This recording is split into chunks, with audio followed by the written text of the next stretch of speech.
সকল বন্ধুকে অনেক অনেক ভালোবাসা দিয়ে শুরু করছি আজকের রেসিপি নিয়ে চলে এসেছি চিংড়ি মাছের মালাইকারি। তার জন্য প্রথমে আমি চিংড়ি মাছ নিয়ে নিয়েছি। চিংড়ি মাছগুলোকে এবার কেটে ধুয়ে পরিষ্কার করে নেব। এখানে নিয়ে নিয়েছি আমি নারকেলের দুধ নিয়ে নিয়েছি, আর নিয়ে নিয়েছি দুটো কাঁচা লঙ্কা চিরা, পেঁয়াজ বাটা আর একটু পাউডার দুধ নিয়ে নিয়েছি গুলে।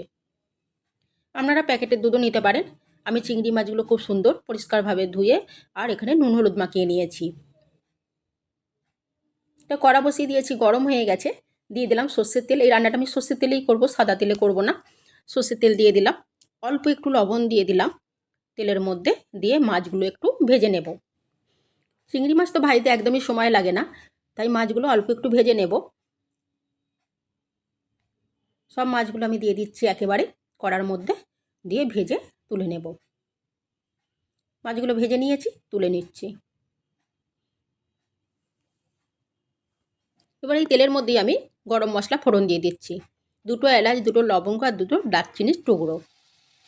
আর দিয়ে দিচ্ছি পেঁয়াজ বাটা। এখানে আমি পেঁয়াজ আর কাঁচা লঙ্কা বেটে নিয়েছি।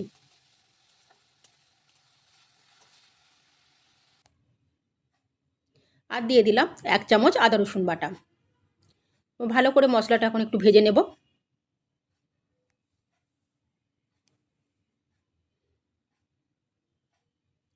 দিয়ে দিলাম ধনে গুঁড়ো 1 চামচ, হলুদের গুঁড়ো দিয়ে দিচ্ছি কাশ্মীরি লঙ্কার গুঁড়ো। আমি এখানে কাঁচা লঙ্কা বেটে দিয়েছি, আর লঙ্কার গুঁড়ো দেবো না, একটু কালারের জন্য কাশ্মীরি লঙ্কার গুঁড়ো দিয়ে দিলাম একটু। দিয়ে দিলাম লবণ পরিমাণ মতো, দিয়ে মশলাটা একটু কষিয়ে নেব। এখন একদম লো ফ্লেমে রেখে মশলাটা কষাতে হবে। এখানে আমি একটু জল ব্যবহার করব না, আমি এবার যে নারকেলের দুধটা নিয়েছিলাম সেটা দিয়ে দিচ্ছি।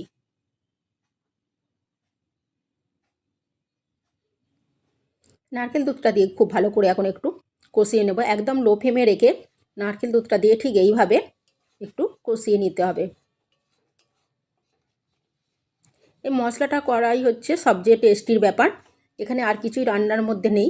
চিংড়ি মাছ হতেও বেশিক্ষণ সময় লাগে না, চিংড়ি মাছ খুব নরম। একটু লো ফ্লেমে 2-3 মিনিটের মতো রেখে দিলেই ভালো তেল ছেড়ে দেবে এর থেকে, এখন মশলা থেকে। আর দিয়ে দিলাম আমি পাউডার দুধ গুলে রেখেছিলাম, সেটাও দিয়ে দিলাম।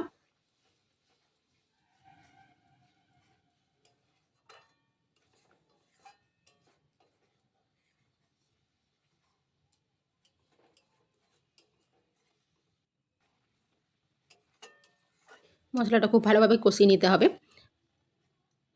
এইভাবে চিংড়ি মাছের মালাইকারি করলে কিন্তু খুব ভালো খেতে হয়। এখন আমি এবার এর মধ্যে চিংড়ি মাছগুলো দিয়ে দেব।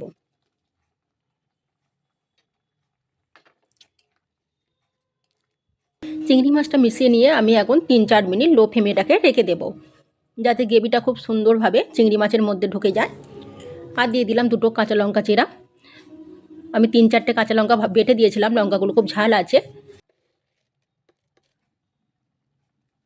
দিয়ে দিচ্ছি অল্প একটু চিনি। এটা একটু মিষ্টি ভাবটা এলে ভালো লাগবে, কেন কাঁচা লঙ্কা বাটা দেওয়া আছে।